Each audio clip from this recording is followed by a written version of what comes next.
예, 이제 그만 놀고 일 좀 해야지. 그리고 이번 제사 준비는 너가 혼자 다 해라. 서울 강서구의 한 아파트 거실. 60대 초반의 시어머니가 며느리를 향해 내뱉은 말이었습니다. 며느리 혜리는 그 말을 듣는 순간 귀를 의심했어요. 지난 5년간 자신이 무엇을 했는지, 이 집안을 위해 얼마나 희생했는지 시어머니가 정말 모르는 걸까요? 37살의 혜리는 원래 시중은행에서 잘 나가던 직원이었습니다. 입행 7년 만에 대리로 승진했고 과장 승진 심사를 석 달 앞둔 유망한 은행원이었죠. 하지만 지금은 5년째 경력 단절 상태로 살아가고 있습니다. 왜 이렇게 됐을까요? 바로 시아버지 뇌졸중 때문이었습니다. 5년 전 혜리의 시아버지는 갑자기 쓰러졌습니다. 뇌졸중이었어요. 반신마비에 언어장애까지 왔습니다. 의사는 재활이 가능하다고 했지만 장기간 간병이 필요하다고 했죠. 시어머니는 남편이 쓰러진 충격으로 우울증과 불안장애가 생겼습니다. 간병을 할 수 있는 상태가 아니었어요. 그때 혜리가 나섰습니다. 승진을 석 달 앞두고 은행을 그만뒀어요. 퇴직금 3,500만 원과 본인이 모아둔 적금 4천만 원까지 전부 병원비로 썼습니다. 친정 부모님께 2천만 원을 빌려서까지 시아버지를 살렸죠. 5년이었습니다. 5년 동안 혜리는 매일 아침 7시에 시댁에 도착했어요. 시아버지를 씻기고 기저귀를 갈고 식사를 도왔습니다. 물리치료에 동행하고 언어 재활 연습을 도와주고 집안일까지 전부 했어요. 본인의 인생은 없었습니다. 오직 시아버지를 살리기 위해, 시댁을 지키기 위해 모든 것을 바쳤죠. 시어머니는 그런 혜리를 보며 늘 고마워했습니다. 매일 저녁 혜리의 손을 잡고 눈물을 흘렸어요. 혜리야, 내가 없었으면 우리 가족 이미 무너졌어. 정말 고맙다. 명절마다 친척들 앞에서 혜리를 자랑했습니다. 우리 며느리가 직장까지 그만두고 5년째 시아버지 간병하고 있어요. 승진도 앞두고 있었는데 우리 때문에 포기했어요. 이 은혜 평생 못 갚아요. 그 말들이 혜리에게는 큰 힘이 됐습니다. 힘들어도 견딜 수 있었던 이유였죠. 시어머니가 자신의 희생을 알아준다는 것만으로도 버틸 수 있었거든요. 그리고 드디어 석 달 전 5년 만에 시아버지가 회복했습니다. 재활 치료 끝에 지팡이를 짚고 걸을 수 있게 됐어요. 말도 거의 정상으로 돌아왔습니다. 혜리는 그날 울었어요. 이제야 끝났구나. 이제부터는 자신의 인생을 살 수 있겠구나 생각했습니다. 시어머니도 태어나던 날 혜리를 껴안고 울었어요. 내 덕분이야. 정말 고마워. 하지만 그 고마움은 석 달밖에 가지 못했습니다. 시아버지가 회복되자 시어머니의 태도가 조금씩 달라지기 시작했어요. 처음에는 사소한 거였습니다. 혜리가 재취업 준비를 한다고 하면 시어머니는 이렇게 말했죠. 5년 쉬었는데 어디서 받아주겠어? 혜리가 집안일을 조금 늦게 하면 시어머니는 또 한마디 했습니다. 5년 동안 집에 있었으면 집안일은 잘해야지. 그리고 오늘 시어머니는 마침내 본색을 드러냈습니다. 이제 그만 놀고 일하라는 거였어요. 게다가 곧 있을 시아버지의 아버지 제사 차례상을 혼자 준비하라고 했습니다. 혜리는 그 말을 듣고 온몸에 소름이 돋았습니다. 5년간 자신이 무엇을 했는지, 이 집안을 위해 얼마나 희생했는지 시어머니는 정말 모르는 걸까요? 아니면 알면서도 모른 척하는 걸까요? 하지만 혜리는 아직 몰랐습니다. 이것은 시작에 불과하다는 것을요. 앞으로 더 큰 배신이 기다리고 있다는 것을 말이에요. 그리고 혜리는 결심했습니다. 더 이상 당하고만 있지 않겠다고요. 언젠가는 이 모든 것에 대한 대가를 치르게 하겠다고 말입니다. 지금부터 혜리가 겪은 5년간의 이야기, 그리고 그녀가 어떻게 통쾌한 복수를 했는지 그 이야기를 들려드리겠습니다. 그럼 오늘의 사연 지금 시작하겠습니다. 해리와 남편 동욱의 이야기는 7년 전으로 거슬러 올라갑니다. 두 사람은 대학교 경영학과 동기였어요. 해리는 학점이 우수했고 동욱은 학생회 활동을 열심히 하는 학생이었죠. 졸업 프로젝트를 함께 하면서 가까워졌습니다. 동욱이 먼저 고백했어요. 졸업식 날 캠퍼스 벤치에서였습니다. 해리는 조금 놀랐지만 나쁘지 않았어요. 동욱은 성실하고 따뜻한 사람이었거든요. 그렇게 두 사람은 연인이 됐습니다. 6년간의 연애가 이어졌어요. 해리는 시중은행에 입행했고 동욱은 중견기업에 취직했습니다. 주말마다 만나 데이트를 하고 서로의 직장 이야기를 나눴죠. 6년이 지나자 두 사람은 자연스럽게 결혼을 결심했습니다. 결혼식은 소박하게 치렀어요. 호텔 연회장에서 가족과 친구들만 초대했습니다. 신혼집은 강서구의 작은 아파트였죠. 20평대였지만 두 사람에게는 충분했습니다. 결혼 후 2년 동안은 정말 행복했습니다. 해리는 은행에서 인정받는 직원이었어요. 입행 7년 만에 대리로 승진했고 다음 목표는 과장이었습니다. 동료들은 해리가 곧 승진할 거라고 말했죠. 해리 씨, 이번 승진 심사 통과 확실해요. 준비 많이 하세요. 상사도 해리에게 기대를 걸었습니다. 승진 심사가 석 달 앞으로 다가왔어요.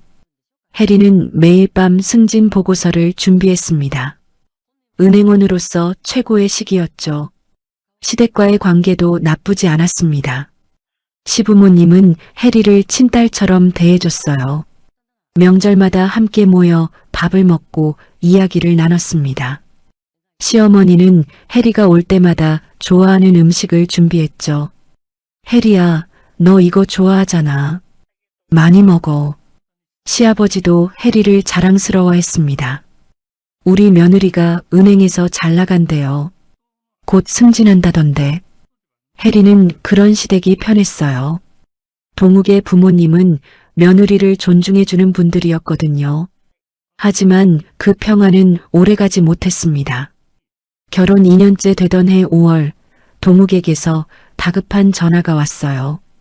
여보, 지금 어디야? 빨리 병원으로 와. 아버지가 쓰러지셨어. 해리는 가슴이 철렁 내려앉았습니다. 은행 업무를 동료에게 맡기고 곧장 병원으로 달려갔어요. 응급실에 도착하니 동욱이 창백한 얼굴로 서 있었습니다. 시어머니는 의자에 앉아 울고 있었고요. 뇌졸중입니다. 의사가 나와서 설명했습니다. 시아버지가 갑자기 쓰러졌는데 뇌혈관이 막힌 거였어요. 반신마비가 왔고 언어장애도 생겼습니다. 의사는 재활이 가능하다고 했지만 장기간 치료가 필요하다고 했죠. 최소 몇 년은 간병이 필요합니다. 요양병원도 고려해보세요. 해리는 그날 밤 잠을 한숨도 못 잤습니다. 시아버지가 중환자실에 계시고 시어머니는 계속 우는데 어떻게 해야 할지 막막했거든요. 시아버지는 일주일 후 일반 병실로 옮겨졌습니다. 하지만 상태는 심각했어요. 오른쪽 팔다리를 전혀 움직이지 못했고 말도 제대로 못했습니다. 침대에 누워 천장만 바라보는 시아버지를 보니 해리 마음이 아팠습니다. 더 큰 문제는 시어머니였습니다. 남편이 쓰러진 충격이 너무 컸던 거예요. 시어머니는 병원에 오는 것조차 힘들어했습니다. 병실 문을 열고 들어가면 눈물만 흘렸죠. 나는 못하겠어. 저렇게 누워있는 남편을 보니까 심장이 터질 것 같아. 결국 시어머니는 정신과 진료를 받았습니다. 의사는 우울증과 불안장애 진단을 내렸어요. 약을 처방받았지만 시어머니는 계속 불안해했습니다. 나는 간병을 못해. 심리적으로 무너져서 안 돼. 동욱도 직장을 다녀야 했습니다. 주말에만 병원에 올 수 있었어요. 동욱은 외동아들이라 다른 형제도 없었죠. 결국 간병은 해리 몫이 될 수밖에 없었습니다. 의사는 요양병원을 권했습니다. 하지만 비용이 문제였어요. 요양병원은 한 달에 400만 원이 넘었습니다. 재활치료까지 하려면 500만 원 가까이 들었죠. 동욱 월급으로는 감당할 수 없는 금액이었습니다. 해리는 머릿속이 복잡했습니다. 어떻게 해야 할까요? 요양병원에 보낼 돈도 없고 시어머니는 간병을 못하고 동욱은 직장을 다녀야 하는데 말이에요. 그날 밤 해리는 동욱과 오랫동안 이야기를 나눴습니다. 두 사람은 결론을 내리지 못했어요. 다만 한 가지는 분명했습니다. 누군가는 시아버지를 돌봐야 한다는 것이었죠. 해리는 그날 밤 결심했습니다. 자신이 나서야겠다고요. 사랑하는 남편의 아버지이고 결혼했으니 가족이라고 생각했습니다. 가족이 위기에 빠졌는데 가만히 있을 수는 없었어요. 다음 날 아침 해리는 동욱에게 말했습니다. 내가 할게. 은행 그만두고 아버지 간병할게. 동욱은 깜짝 놀랐습니다. 여보, 그게 무슨 소리야? 승진도 앞두고 있잖아. 하지만 해리 마음은 이미 정해져 있었어요. 승진보다 가족이 먼저라고 생각했습니다. 괜찮아. 나중에 다시 취직하면 돼. 지금은 아버지가 중요해. 동욱은 해리를 꼭 껴안았습니다. 고마워. 정말 고마워. 해리는 그때만 해도 몰랐습니다. 이 결정이 자신의 인생을 송두리째 바꿔버릴 거라는 것을요. 그리고 5년 후 이렇게 차갑게 배신당할 거라는 것도 말이죠. 해리는 병원에서 돌아오자마자 은행 지점장에게 전화했습니다. 사직 의사를 밝혔어요. 지점장은 깜짝 놀라며 만류했죠. 해리 씨, 지금 승진 심사 석 달 앞인데 그만두면 어떡해요? 이번에 거의 확정이었잖아요. 하지만 해리는 마음을 바꾸지 않았습니다. 가족이 먼저라고 생각했거든요. 다음 날 아침 출근해서 정식으로 사직서를 냈어요. 동료들이 모두 놀랐습니다. 해리야, 정말 그만둬? 과장되면 연봉도 오르는데. 미안해. 집안 사정이 생겨서. 해리는 더 이상 설명하지 않았습니다. 2주 후 퇴사했어요. 입행 7년 만에 쌓아온 모든 것을 내려놓는 순간이었습니다. 퇴직금은 3,500만 원이었어요. 해리는 그 돈을 통장에 넣으며 생각했습니다. 이걸로 당분간 병원비를 낼 수 있겠다고요. 퇴사하고 일주일 후부터 본격적으로 간병이 시작됐습니다.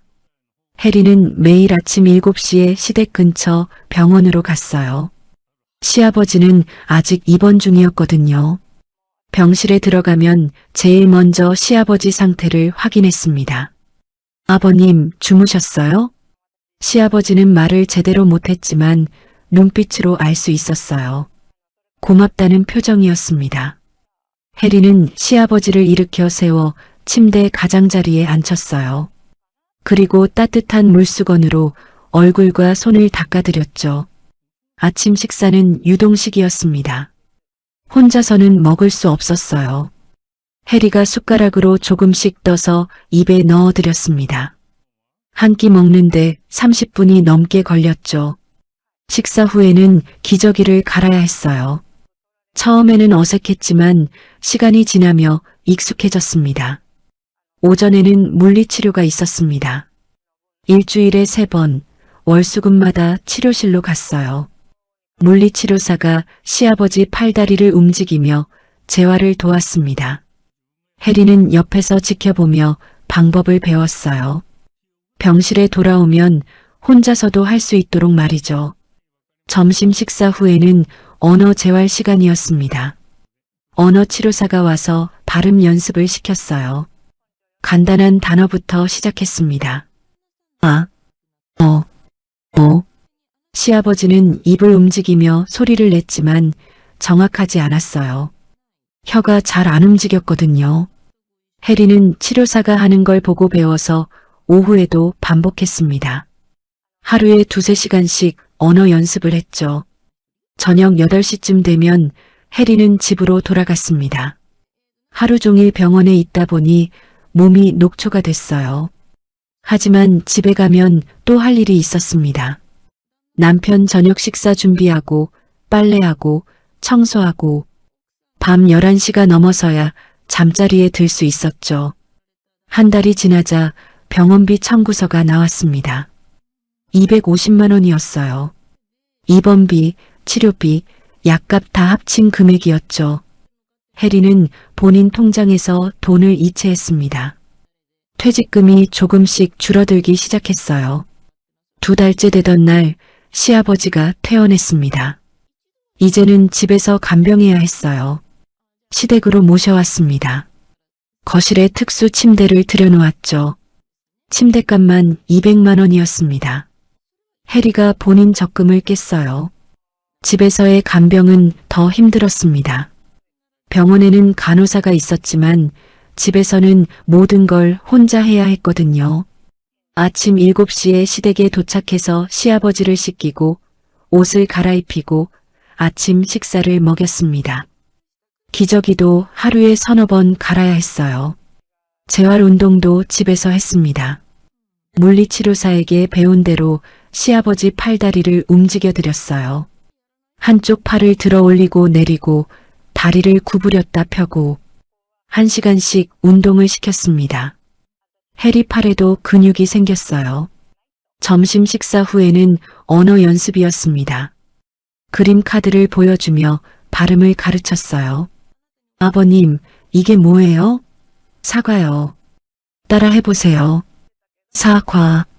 시아버지는 입을 움직였지만 소리가 정확하지 않았습니다. 그래도 조금씩 나아지고 있었어요. 처음엔 아무 소리도 못 냈는데 이제는 단어가 비슷하게라도 나왔으니까요. 오후에는 집안일을 했습니다. 시어머니는 우울증으로 아무것도 못했거든요. 청소, 빨래, 저녁 식사 준비까지 전부 해리가 했어요. 저녁 8시가 되면 집으로 돌아갔습니다. 하루 13시간을 시댁에서 보낸 거죠. 시어머니는 그런 해리를 보며 늘 미안해했습니다. 매일 저녁 해리가 가려고 할 때면 손을 잡았어요. 해리야, 정말 고마워. 내가 아니었으면 우리 어쩔 뻔했어. 괜찮아요, 어머니. 가족이니까요. 승진도 앞두고 있었는데 우리 때문에 포기했잖아. 미안하고 고마워. 시어머니는 눈물을 흘렸습니다. 진심으로 고마워하는 게 느껴졌어요. 해리는 그 말이 힘이 됐습니다. 자신이 하는 일이 의미 있다고 느꼈거든요. 3달이 지나자 병원비와 생활비로 해리 퇴직금이 바닥났습니다. 해리는 본인 적금 4천만 원을 해약했어요. 10년 동안 모은 돈이었지만 어쩔 수 없었습니다. 그것도 1년 만에 다 썼어요. 돈이 부족해지자 해리는 친정 부모님께 전화했습니다. 2천만 원을 빌렸어요. 부모님은 딸이 고생하는 걸 아시고 흔쾌히 도와주셨죠. 해리는 그 돈으로 또 병원비를 냈습니다. 1년이 지나고 2년이 지났습니다. 시아버지는 조금씩 나아지고 있었어요. 손가락을 조금 움직일 수 있게 됐고 간단한 단어도 말할 수 있게 됐습니다. 하지만 여전히 혼자서는 아무것도 못했죠. 명절이 되면 친척들이 모였습니다. 시어머니는 그때마다 해리를 자랑했어요. 해리가 은행 그만두고 3년째 시아버지 간병하고 있어. 우리 며느리 없었으면 우리 집안 무너졌을 거야. 친척들은 혀를 내둘렀습니다. 요즘 그런 며느리가 어디 있어요? 정말 효부네요. 그 말들이 해리에게는 위로가 됐습니다. 자신의 희생을 사람들이 알아준다는 게 고마웠어요. 3년째, 4년째가 되자 시아버지는 더 좋아졌습니다. 침대에서 일어나 앉을 수 있게 됐고 휠체어에 탈 수 있게 됐어요. 해리는 매일 시아버지를 휠체어에 태워 집 앞 공원을 산책시켰습니다. 햇볕을 쬐는 게 재활에 도움이 된다고 했거든요. 5년째 되던 해 해리는 37살이 됐습니다. 20대 후반에 시작한 간병이 30대 중반까지 이어진 거예요. 5년 동안 해리는 자신을 위해 쓴 돈이 거의 없었습니다. 옷도 사지 않았고 친구들도 만나지 않았어요. 오직 시아버지를 살리기 위해 모든 것을 바쳤죠. 그리고 드디어 그날이 왔습니다. 시아버지가 지팡이를 짚고 걸을 수 있게 된 거예요. 의사는 기적이라고 했습니다. 뇌졸중 환자가 이렇게까지 회복하는 경우는 드물다고 했죠. 시어머니는 해리를 껴안고 울었습니다. 내 덕분이야. 정말 고마워. 평생 이 은혜 못 갚을 거야. 해리도 울었어요. 5년간의 고생이 헛되지 않았다는 생각이 들었거든요. 이제 끝났구나. 이제부터는 자신의 인생을 살 수 있겠구나 싶었습니다. 하지만 해리는 몰랐습니다. 그 감사가 고작 석 달밖에 가지 못할 거라는 것을요. 시아버지가 지팡이를 짚고 걷던 날 해리는 평생 잊지 못할 겁니다. 5년간의 희생이 결실을 맺는 순간이었거든요. 그날은 맑은 가을날이었습니다. 물리치료사가 시댁으로 왔어요. 마지막 평가를 하러 온 거였죠. 치료사는 시아버지를 침대에서 일으켜 세웠습니다. 그리고 지팡이를 쥐어줬어요. 한 발씩 천천히 내딛어 보세요. 시아버지는 떨리는 손으로 지팡이를 잡았습니다. 왼발을 먼저 내디뎠어요. 그 다음 오른발을. 비틀거렸지만 넘어지지 않았습니다. 한 걸음, 두 걸음, 세 걸음. 거실을 가로질렀어요. 해리는 그 모습을 보며 눈물을 흘렸습니다. 시어머니도 울고 동욱도 울었어요. 5년 만에 시아버지가 다시 걷는 거였으니까요. 아버님, 해내셨어요. 물리치료사도 놀랐습니다. 뇌졸중으로 이렇게 심하게 쓰러진 환자가 다시 걷는 경우는 정말 드물다고 했어요. 기적이라고 했죠. 보호자분께서 정말 잘 간병하셨나 봐요. 이렇게까지 회복하려면 전문가 수준의 케어가 필요한데 해리는 얼굴이 붉어졌습니다. 5년간의 고생이 헛되지 않았다는 생각에 가슴이 뭉클했어요. 그날 저녁 시댁에서는 작은 축하 모임을 열었습니다. 비싼 음식은 아니었지만 온 가족이 모여 밥을 먹었어요. 시아버지는 지팡이를 짚고 식탁까지 걸어왔습니다. 해리는 그 모습을 보며 또 울었죠. 시어머니가 해리 손을 꼭 잡았습니다. 해리야, 내 덕분이야. 내가 아니었으면 우리 남편 이렇게 못 걸었을 거야. 아니에요, 어머니. 아버님이 워낙 의지가 강하셨어요. 그래도 내가 5년 동안 매일같이 재활시키고 운동시키고 그랬잖아. 은행까지 그만두고 말이야. 시어머니는 눈물을 닦으며 말을 이었어요. 이 은혜 평생 못 갚을 거야. 해리는 괜찮다고 했습니다. 가족이니까 당연한 거라고요. 하지만 속으로는 뿌듯했어요. 시어머니가 자신의 희생을 이렇게 알아주니까요. 일주일 후 시어머니는 해리에게 작은 상자를 건넸습니다. 열어보니 목걸이였어요. 비싼 건 아니었지만 예쁜 디자인이었죠. 내 마음이야 받아줘. 해리는 감동했습니다. 시어머니가 자신을 위해 선물을 준비했다는 게 고마웠어요. 친척들이 모이면 시어머니는 항상 해리를 자랑했습니다. 친척들도 해리를 칭찬했습니다. 정말 대단해요. 요즘 시대에 이런 며느리 없어요. 복 받을 거예요. 하늘이 다 보고 있어요. 그 말들이 해리에게는 큰 위로가 됐습니다. 5년간의 고생이 인정받는 기분이었거든요. 해리는 이제 자신의 미래를 생각하기 시작했습니다. 재취업을 해야겠다고 결심했어요. 5년이라는 공백이 있었지만 은행 경력이 있으니 어디선가는 받아주지 않을까 싶었죠. 여보, 나 이제 일자리 알아볼까 봐. 어느 날 저녁 해리가 동욱에게 말했습니다. 동욱도 고개를 끄덕였어요. 그래, 아버지도 이제 괜찮으시니까 당신도 일하는 게 좋겠어. 해리는 희망이 생겼습니다. 이제 다시 시작할 수 있겠다는 생각이 들었어요. 5년이라는 터널을 지나 빛이 보이는 것 같았죠. 한 달이 흘렀습니다. 시아버지는 점점 더 좋아졌어요. 지팡이 없이도 몇 걸음 걸을 수 있게 됐고 말도 거의 정상으로 돌아왔습니다. 해리는 이제 매일 시댁에 갈 필요가 없어졌어요. 일주일에 두세 번만 가서 확인하면 됐죠. 시어머니 우울증도 많이 좋아졌습니다. 남편이 회복되니 마음이 편해진 거예요. 다시 집안일도 하고 식사 준비도 했습니다. 5년 만에 시댁이 정상으로 돌아오는 것 같았어요.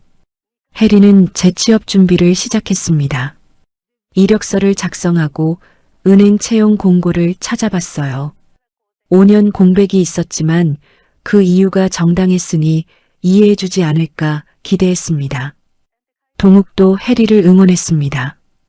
여보, 당신 실력이면 충분히 될 거야. 5년 동안 고생했으니 이제 좋은 일 생길 거야. 해리는 그 말에 힘을 얻었어요. 남편이 자신을 믿어준다는 게 고마웠습니다. 그렇게 한 달간은 정말 평화로웠습니다. 시아버지는 건강해지고 시어머니는 고마워하고 남편은 응원하고 해리는 5년 만에 처음으로 자신의 미래를 꿈꿀 수 있었어요. 하지만 그 평화는 오래가지 못했습니다. 한 달 반쯤 지났을 때부터 분위기가 조금씩 달라지기 시작했거든요. 처음에는 아주 사소한 거였습니다. 해리가 시댁에 갔는데 시어머니가 인사를 안 하는 거예요. 그냥 텔레비전만 보고 있었죠. 어머니 왔어요. 그래. 짧은 대답뿐이었습니다. 전처럼 반갑게 맞아주지 않았어요. 해리는 조금 이상하다고 느꼈지만 그러려니 했습니다. 피곤하신가 보다 생각했죠. 며칠 후 또 시댁에 갔을 때도 마찬가지였습니다. 시어머니는 시큰둥한 표정으로 해리를 쳐다봤어요.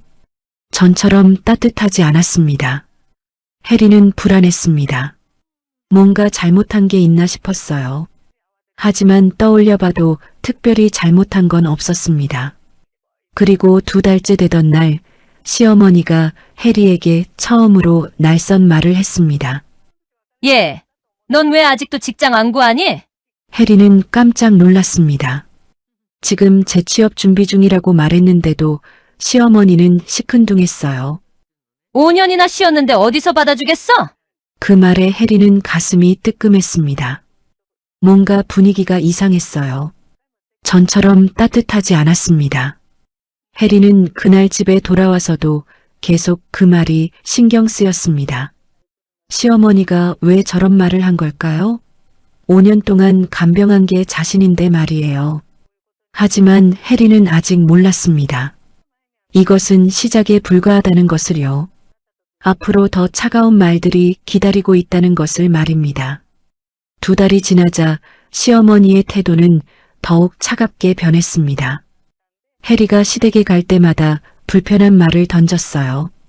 다른 며느리들은 직장 다니면서도 시부모 모시던데 요즘 애들은 다 맞벌이 하잖아. 해리는 당황했습니다. 지금 재취업 준비 중이라고 말해도 시어머니는 코웃음만 쳤어요. 5년 쉬었는데 누가 뽑아줘? 그 말이 해리 가슴에 비수처럼 꽂혔습니다. 5년 동안 왜 쉬었는지 시어머니가 모를 리 없는데 말이에요. 석 달째 되던 어느 날 해리는 시댁에서 청소를 하고 있었습니다. 시어머니가 거실로 들어오더니 퉁명스럽게 말했어요. 예. 너는 아직 청소하는 것도 시원찮니? 5년 동안 집에 있었으면 집안일은 잘해야지. 해리는 빗자루를 든 채 멈췄습니다. 지금 무슨 말을 하는 걸까요? 5년 동안 자신이 무엇을 했는지 시어머니가 정말 잊은 걸까요? 어머니, 제가 5년 동안 아버님 간병했잖아요. 간병이 뭐 대단한 일이야? 가족이면 당연히 하는 거지. 시어머니는 그렇게 말하고는 방으로 들어가 버렸습니다. 해리는 그 자리에 서서 한참을 멍하니 있었어요. 귀를 의심했거든요. 그날 저녁집에 돌아온 해리는 동욱에게 이 이야기를 했습니다. 동욱은 난처한 표정을 지었어요. 엄마가 요즘 좀 예민하신가 봐. 이해해줘. 이해? 나는 5년 동안 뭐 했는데? 해리 목소리가 높아졌습니다. 동욱은 한숨을 쉬었어요. 알아. 근데 엄마가 나이도 있으시고 그동안 스트레스 받으셨잖아. 당신이 좀 이해해줘. 해리는 할 말을 잃었습니다. 남편까지 시어머니 편을 드는 거였어요. 나흘 후 시어머니에게서 전화가 왔습니다. 다음 달이면 시아버지 아버지 제사라는 거예요. 예, 이번 제사 준비는 너가 혼자 다 해라. 해리는 깜짝 놀랐습니다. 차례상을 혼자 준비하라니요? 원래는 시어머니와 함께 하던 일이었는데 말이에요. 어머니, 같이 하시죠. 난 이제 늙어서 못해. 내가 해야지. 5년 동안 집안일 안 했으면 이제 배워야지. 전화가 끊겼습니다. 해리는 휴대전화를 든 채 멍하니 앉아 있었어요. 5년 동안 집안일을 안 했다고요? 매일 청소하고 빨래하고 식사 준비한 게 집안일이 아니었나요? 그날 밤 해리는 잠을 이룰 수가 없었습니다. 시어머니의 말들이 머릿속에서 계속 맴돌았어요. 뭔가 잘못됐다는 생각이 들었습니다. 5년 전 그렇게 고마워하던 시어머니는 어디로 간 걸까요? 며칠 후 해리는 또 이상한 걸 발견했습니다. 동욱이 요즘 휴대전화를 유난히 신경 쓰는 거예요. 밥 먹을 때도 옆에 두고 화장실 갈 때도 꼭 들고 갔습니다. 샤워할 때도 욕실 문 바로 앞에 놓고 갔죠. 해리는 처음엔 별 생각 없었습니다. 회사 일 때문이려니 했어요. 하지만 며칠이 지나도 계속 그러니까 이상했습니다. 어느 날 저녁 동욱이 샤워하러 들어간 사이 휴대전화에서 메시지 알림음이 울렸습니다. 해리는 무심코 화면을 봤어요. 오빠, 내일 몇 시에 만날까요? 보고 싶어요. 해리는 심장이 멈추는 줄 알았습니다. 오빠, 보고 싶다고? 이게 무슨 메시지죠? 손이 떨렸지만 해리는 재빨리 휴대전화를 열었습니다. 비밀번호는 해리 생일이었거든요. 메시지를 열어보니 더 충격적이었습니다. 동욱과 어떤 여자의 대화였어요. 사진도 있었습니다. 함께 찍은 사진, 호텔 앞에서 찍은 사진, 여행 가서 찍은 사진까지. 해리는 손이 덜덜 떨렸습니다. 스크롤을 올려 대화 내용을 더 봤어요. 1년 전부터 시작된 대화였습니다. 아니, 더 올라가니 2년 전, 3년 전까지 있었어요. 5년 전 대화도 나왔습니다. 그러니까 동욱은 5년 전부터 다른 여자와 만나고 있었던 거예요. 해리가 매일 시댁에서 시아버지를 간병하는 동안 말이죠. 대화 내용을 보니 그 여자는 병원 코디네이터였습니다. 시아버지가 입원했던 병원에서 일하는 사람이었어요. 동욱이 병원에 면회 올 때 알게 된 사이였죠. 해리는 화장실에서 물 나오는 소리를 듣고 황급히 휴대전화를 제자리에 놓았습니다. 동욱이 나왔을 때 해리는 아무렇지 않은 척 침대에 누워 있었어요.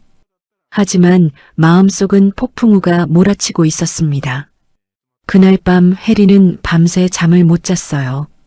동욱이 잠든 후 동욱 휴대전화에 있던 메시지들을 전부 자기 휴대전화로 캡처했습니다. 사진도 모두 저장했고요. 그 여자가 누구인지도 알아냈습니다. 동욱이 저장해둔 이름으로 검색하니 소셜미디어 계정이 나왔어요. 20대 후반의 젊은 여자였습니다. 프로필에는 병원 이름이 적혀 있었죠. 해리는 며칠 동안 아무것도 할 수 없었습니다. 밥도 제대로 못 먹고 잠도 못 잤어요. 옆에서 자고 있는 동욱을 보면 구역질이 날 것 같았습니다. 5년이었습니다. 5년 동안 해리가 시댁에서 고생하는 동안 동욱은 다른 여자와 만나고 있었던 거예요. 그것도 시아버지가 입원한 그 병원에서 만난 여자와 말이죠. 일주일쯤 지났을 때 해리는 시댁에 갔다가 더 충격적인 걸 알게 됐습니다.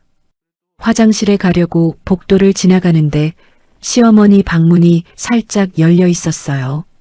안에서 통화하는 소리가 들렸습니다. 응, 알아. 동욱이가 그 여자 만나는 거. 혜리는 걸음을 멈췄습니다. 시어머니가 동욱 외도를 알고 있다고요? 뭐 어쩌겠어? 혜리가 5년 동안 집에만 있었잖아. 남편이 외로웠을 거야. 혜리는 그 자리에서 주저앉을 뻔했습니다. 시어머니가 알고 있었을 뿐만 아니라 동욱 편을 들고 있었던 거예요. 그래도 혜리가 그동안 고생했는데 불쌍하지 않아? 전화 속 상대방의 목소리였습니다. 시어머니가 한숨을 쉬며 대답했어요. 불쌍하긴 한데 어쩌겠어. 동욱이가 좋다는데 그 여자가 젊고 예쁘더라. 혜리는 이제 37이잖아. 혜리는 더 이상 듣고 있을 수가 없었습니다. 화장실로 뛰어들어가 입을 막고 울었어요. 5년간 자신이 무엇을 했는지, 이 집안을 위해 얼마나 희생했는지 그들은 정말 모르는 걸까요? 아니, 알고 있었습니다. 다만 이제는 그게 중요하지 않은 거였어요. 시아버지가 회복됐으니 혜리는 더 이상 필요 없는 사람이 된 겁니다. 혜리는 그날 집에 돌아와 결심했습니다. 더 이상 당하고만 있지 않겠다고요. 증거를 모아서 제대로 대응하겠다고 말입니다. 그날 밤부터 혜리는 냉정하게 행동하기 시작했습니다. 동욱에게는 평소처럼 대했지만 속으로는 증거를 모았어요. 동욱 휴대전화에 있던 메시지들을 날짜별로 정리해서 본인 휴대전화로 옮겼습니다. 5년간의 대화 내용이었죠. 사진도 전부 저장했습니다. 호텔 앞에서 찍은 사진, 여행지에서 찍은 사진, 식당에서 찍은 사진까지. 동욱과 그 여자가 함께 있는 사진만 100장이 넘었어요. 혜리는 그 사진들을 보며 이를 악물었습니다. 통화 기록도 캡처했습니다. 동욱이 그 여자와 통화한 기록이 수없이 많았어요. 혜리가 시댁에서 간병하는 시간에 통화한 기록도 있었습니다. 밤 11시, 12시에 통화한 기록도 보였죠. 혜리는 5년간 자신이 쓴 돈도 정리했습니다. 병원비 영수증을 날짜별로 모았어요. 퇴직금 사용 내역, 적금 해약 증명서, 친정에서 빌린 돈 차용증까지 모두 합치면 1억 5천만 원이었습니다. 은행에서 받았던 승진 심사서도 찾아냈습니다. 5년 전 제출하려다가 사직하면서 못 낸 서류였어요. 혜리는 그 서류를 보며 눈물을 흘렸습니다. 과장 승진이 거의 확정이었는데 모든 걸 포기했던 거죠. 일주일 동안 증거를 모은 후 혜리는 변호사를 만났습니다. 가족법 전문 변호사였어요. 상담실에서 변호사는 혜리가 가져온 증거들을 꼼꼼히 살폈습니다. 증거가 아주 확실하네요. 5년간 지속된 외도라면 이혼 사유로 충분합니다. 변호사가 말했습니다. 혜리는 고개를 끄덕였어요. 위자료는 얼마나 받을 수 있을까요?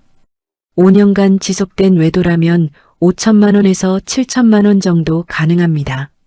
상간녀에게도 청구할 수 있고요. 변호사는 설명을 이어갔습니다. 혜리가 5년간 간병하며 쓴 돈도 재산 분할해서 고려될 수 있다고 했어요.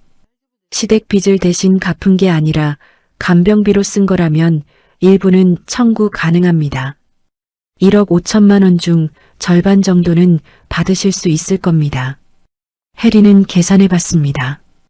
위자료 5천만 원에 간병비 7천만 원이면 총 1억 2천만 원이었어요. 자신이 쓴 돈을 다 돌려받지는 못하지만 그래도 상당 부분은 회수할 수 있었습니다. 소송은 얼마나 걸리나요? 빠르면 6개월, 길면 1년 정도 걸립니다. 증거가 확실하니 남편 측에서 합의를 원할 수도 있어요. 변호사 상담을 마치고 나오는 길에 혜리는 결심을 굳혔습니다. 이혼하겠다고요. 더 이상 이 사람들과 함께 살 수 없었습니다. 하지만 그냥 조용히 이혼하고 싶지는 않았어요. 5년간의 희생을 아무도 모르는 채 끝낼 수는 없었습니다. 친척들 앞에서, 모든 사람들 앞에서 진실을 밝히고 싶었어요. 해리는 달력을 봤습니다. 다음 달이면 시아버지 아버지 제사였어요. 친척들이 모두 모이는 날이었죠. 보통 20명 정도가 모였습니다. 해리는 그날로 정했습니다. 제사 날 모든 걸 끝내기로요. 집으로 돌아온 해리는 동욱을 평소처럼 대했습니다. 저녁 식사를 준비하고 함께 텔레비전을 보고 잠자리에 들었어요. 하지만 속으로는 복수를 계획하고 있었습니다. 제사 일주일 전 아침 시어머니에게서 전화가 왔어요.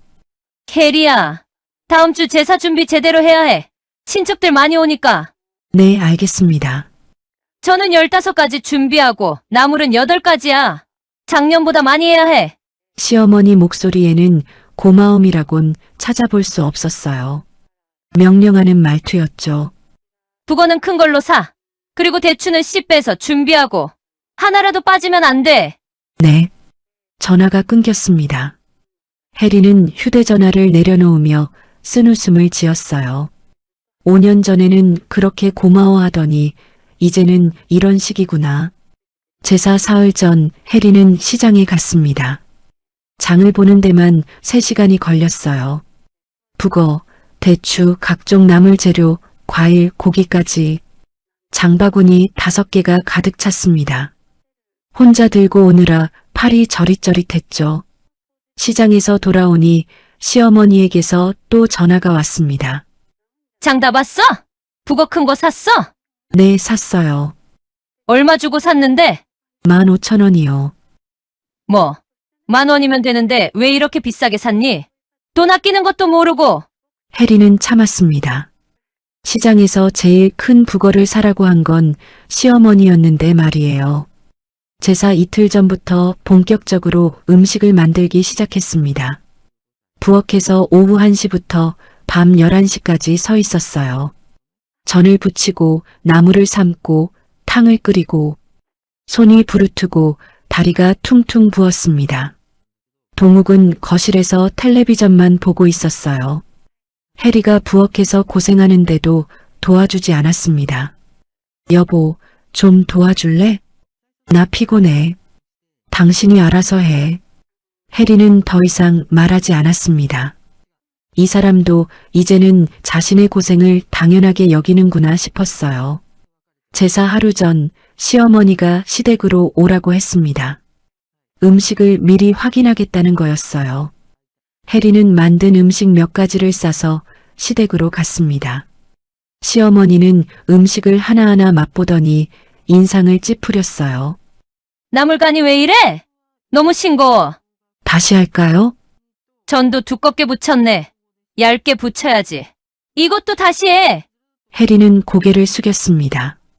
5년 전만 해도 시어머니는 해리가 만든 음식을 칭찬했었어요.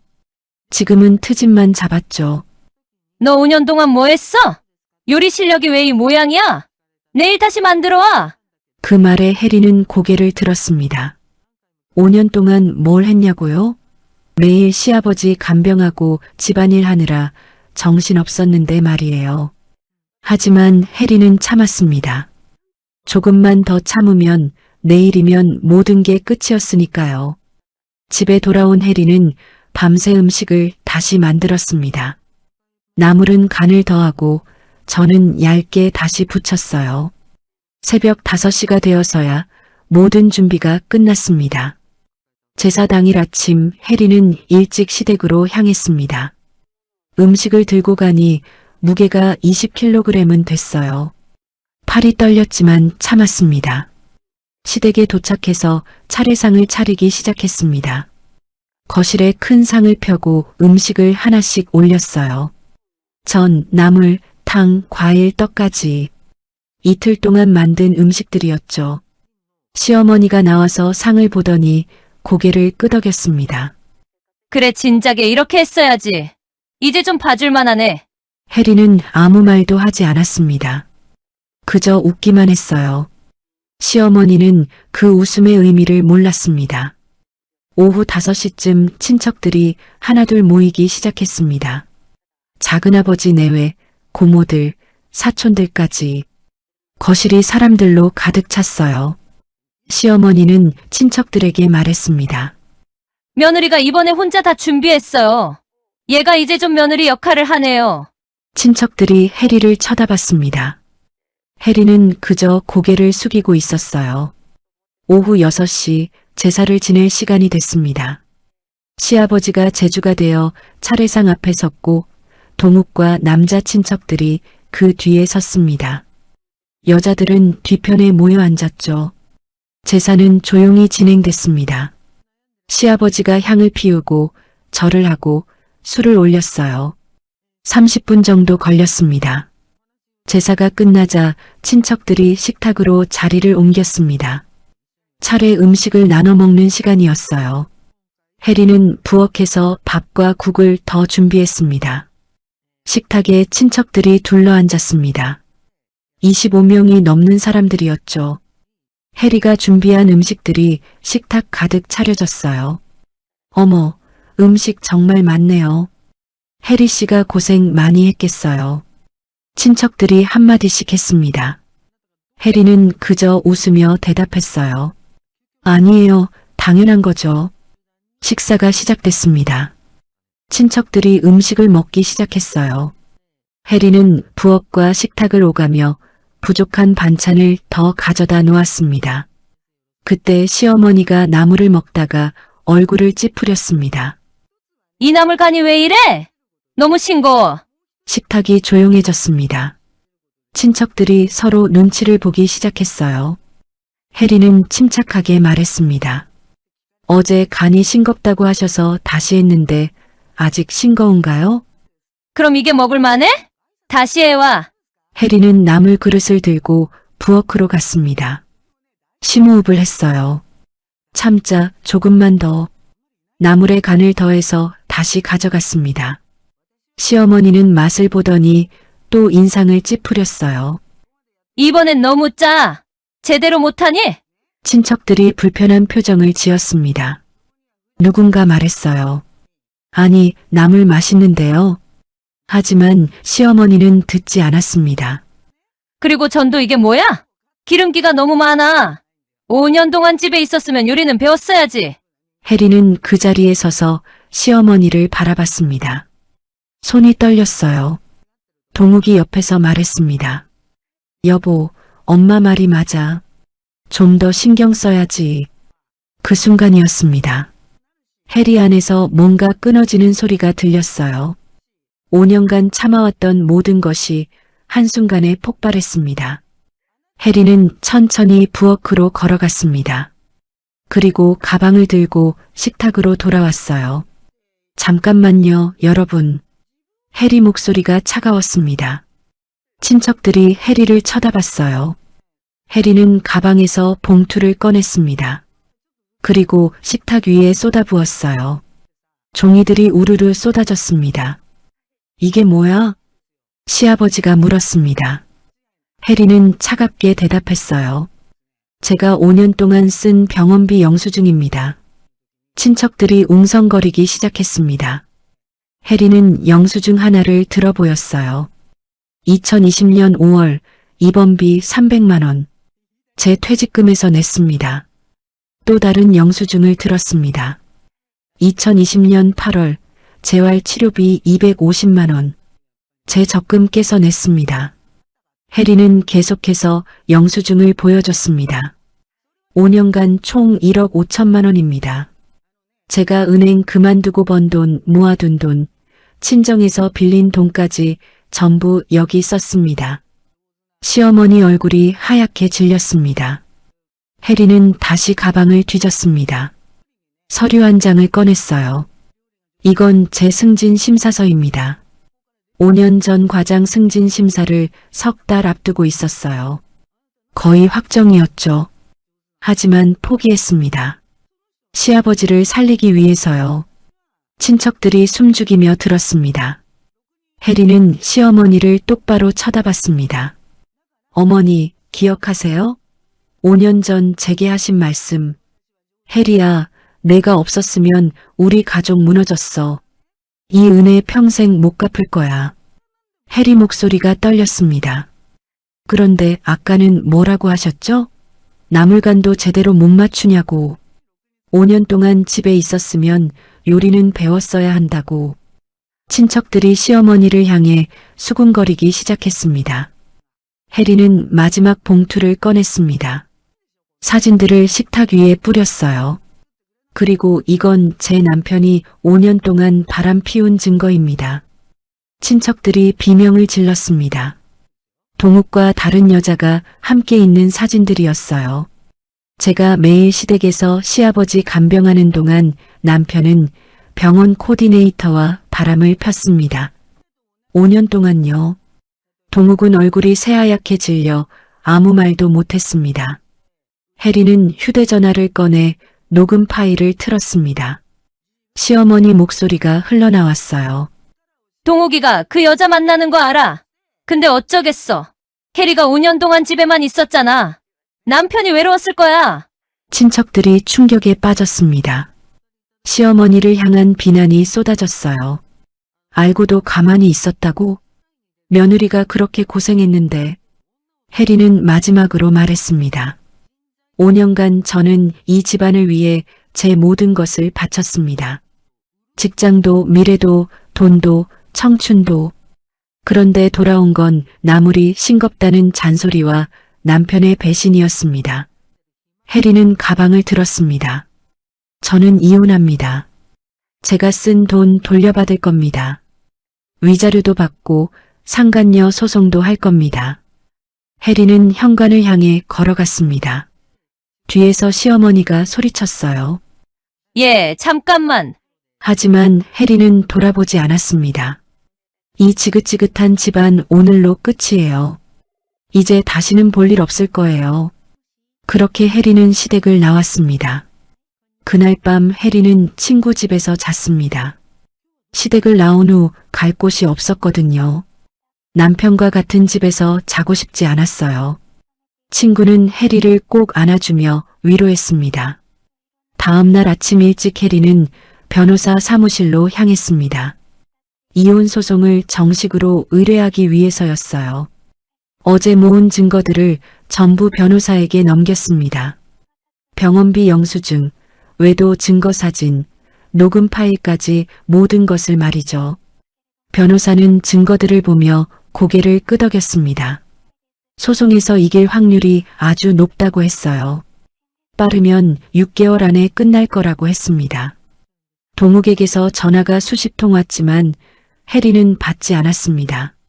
문자 메시지도 수없이 왔어요.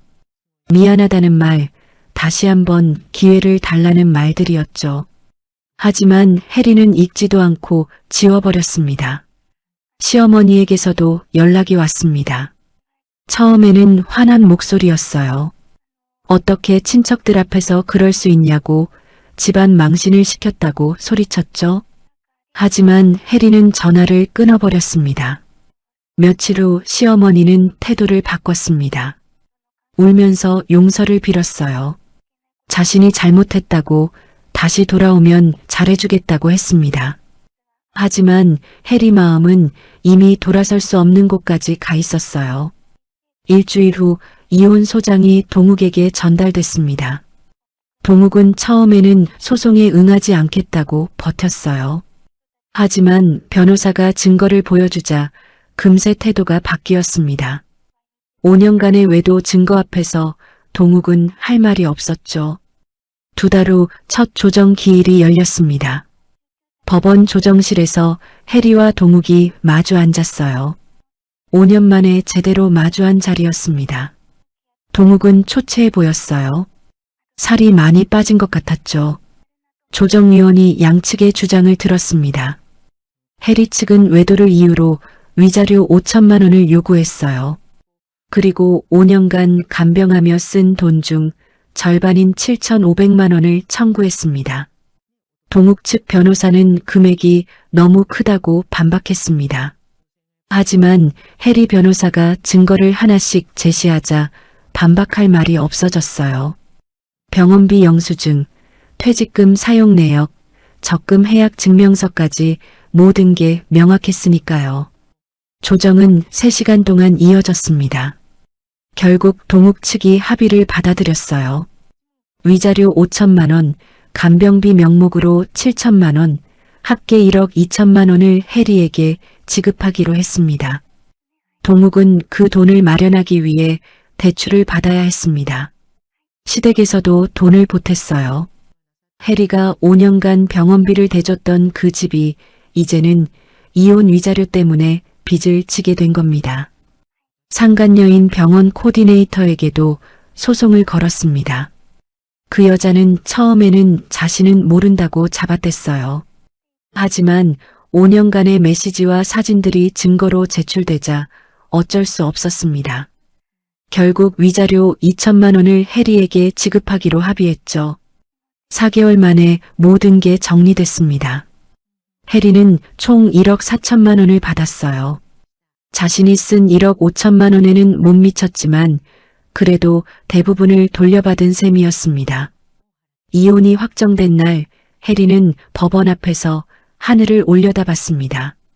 가을 하늘이 높고 맑았어요. 5년 만에 처음으로 자유를 느꼈습니다.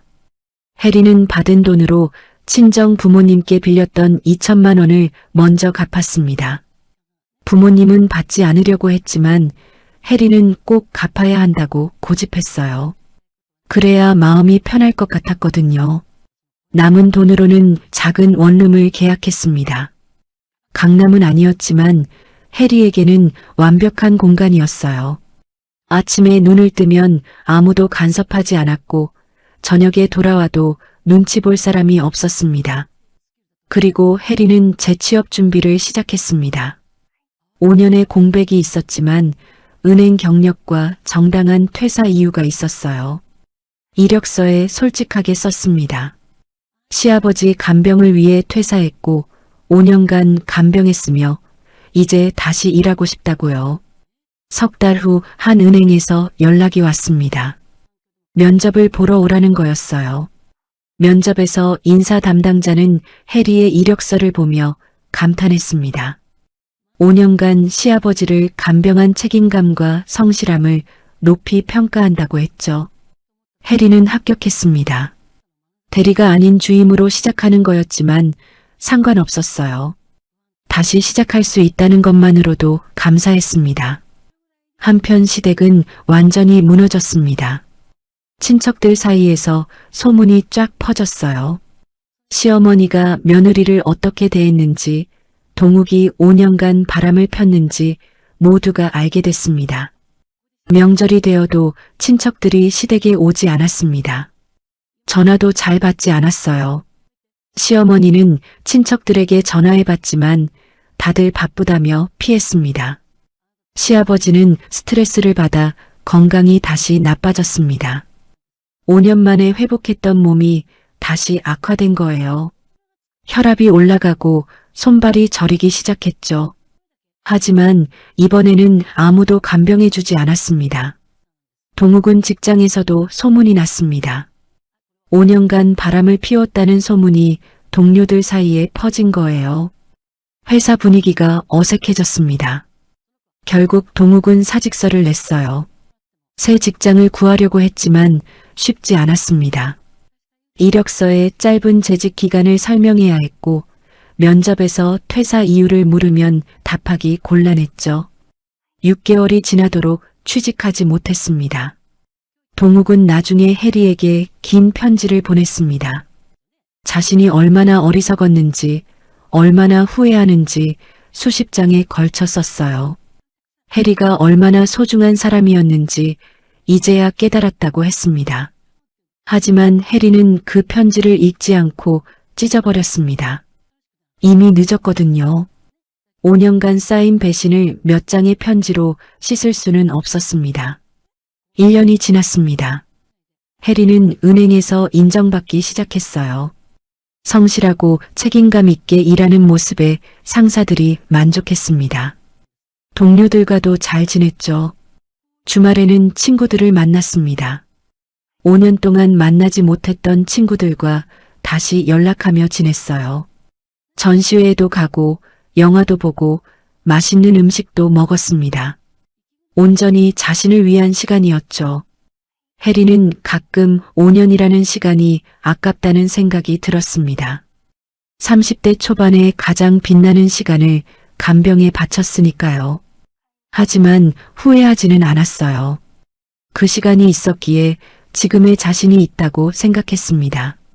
무엇보다 해리는 배웠습니다. 가족이라는 이름으로 희생을 강요하는 것은 사랑이 아니라는 것을요. 진짜 사랑은 서로를 존중하고 감사할 줄 아는 것이라는 것을 말이죠. 이 이야기를 듣고 계신 여러분, 혹시 비슷한 상황에 계신가요? 가족을 위해 자신을 희생하고 계신가요? 그렇다면 꼭 기억하세요. 여러분의 인생도 소중하다는 것을요. 희생은 존중받아야 합니다. 감사는 말로만이 아니라 행동으로 표현되어야 해요. 가족이라는 이름으로 일방적인 희생을 강요한다면 그건 사랑이 아닙니다. 해리의 이야기가 여러분께 작은 용기가 됐으면 좋겠습니다. 참고 견디는 것만이 미덕은 아니에요. 때로는 과감하게 선을 긋는 것도 필요합니다. 여러분도 행복할 자격이 있습니다. 자신을 위한 삶을 사세요. 그것이 진정으로 존중받는 삶입니다. 해리는 지금도 잘 살고 있습니다. 혼자지만 외롭지 않고 자유롭고 행복합니다. 5년이라는 시간이 해리를 더 강하게 만들었으니까요. 오늘도 끝까지 들어주셔서 감사합니다. 이야기가 좋으셨다면 구독과 좋아요 한 번씩 눌러주시고요. 댓글로 따뜻한 응원도 남겨주세요. 여러분께도 좋은 동행이 함께하길 바랍니다. 그럼 내일도 좋은 이야기로 찾아뵙겠습니다.